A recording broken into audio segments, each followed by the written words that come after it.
Oi, quarto ano, tudo bem? Vamos estudar um pouquinho? Hoje é para estar passando com ciências, mas vamos continuar os nossos estudos em relação à água, tá bom?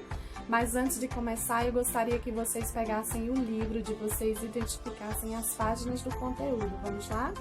Bem, o conteúdo é os estados físicos da água e o ciclo da água, tá? Vai estar presente nas páginas 41 a 44 e as atividades serão referentes às páginas 45 a 47. Vamos lá? Bem, estados físicos da água. A gente sabe que a água pode aparecer em 3 estados físicos na natureza: sólido, líquido e gasoso, que é o que nós iremos falar agora sobre cada um desses estados, ok? Então, gente, no estado líquido a gente pode encontrar a água da chuva, a água dos rios está no estado líquido, dos lagos, dos mares, na água que sai das torneiras da nossa casa, aquela água que está nos lençóis subterrâneos, todas elas estão na forma líquida. Mas existe também água na forma sólida, tá? Por exemplo, é encontrado em lugares onde há neve e ocorre chuvas de granizo, que são aqueles pedacinhos de gelo, tá? E também nos icebergs, aqui são aqueles grandes blocos de gelos encontrados nas geleiras ou soltos flutuantes no oceano. A gente ainda tem a água no estado gasoso, tá, gente? Pode ser encontrado vapor de água presente no ar que respiramos, lembrando que ele não é visível, tá, gente? Mas está presente. A água, ela pode ser incolor, quando ela não tem, porque ela não apresenta cor, na verdade, inodora, não tem cheiro, e insípida, não tem gosto. As mudanças de estados físicos, para vocês entenderem, eu trouxe esse esquema aqui.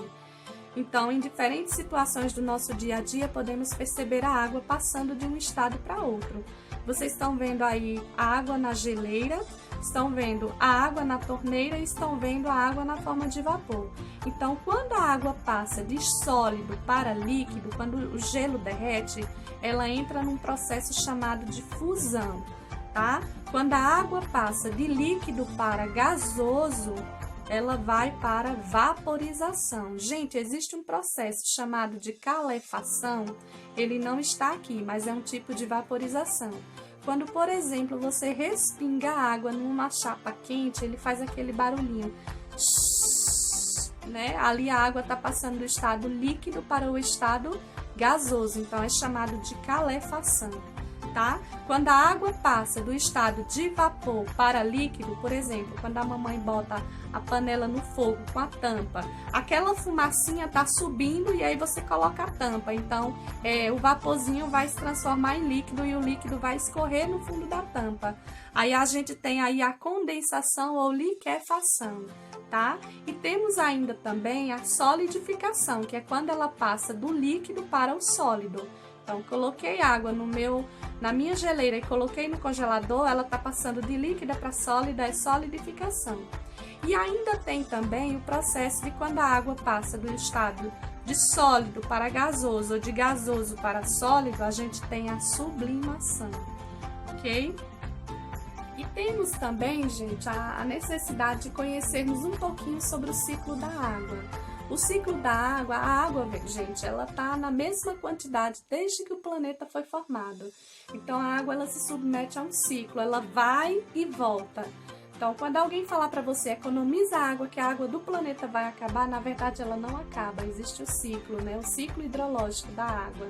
Tá, gente? A mesma água que é perdida, ela retorna à superfície, só que é um processo um pouco lento.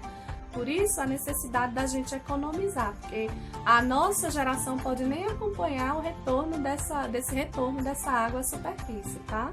Então, a Pro trouxe aqui um esquema para vocês.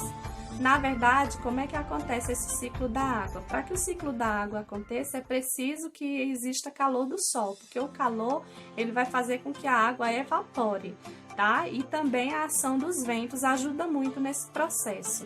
Então, gente, a água vai evaporar dos rios, do oceano, do corpo dos oceanos, do corpo dos seres vivos, tá? A gente também libera água para o ambiente quando respiramos, quando urinamos, quando suamos, quando choramos, tá?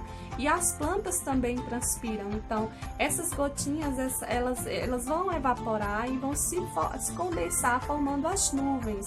Quando essa nuvem está bem carregada, aí ela vai precipitar, vai haver o processo chamado de precipitação, que é a chuva. Então, a água cai novamente nos rios, nos oceanos, infiltra na terra, formando os lençóis freáticos, tá?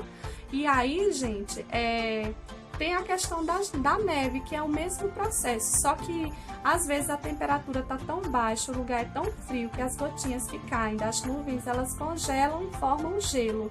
Então aí o processo é o mesmo, tá, gente? Então o ciclo da água, na verdade, faz com que essa água retorne à natureza, tá? É muito importante. A água é muito importante para a sobrevivência das espécies, então nós precisamos de água para sobreviver, tá? Então, gente, é basicamente isso que a Pro queria falar hoje para vocês.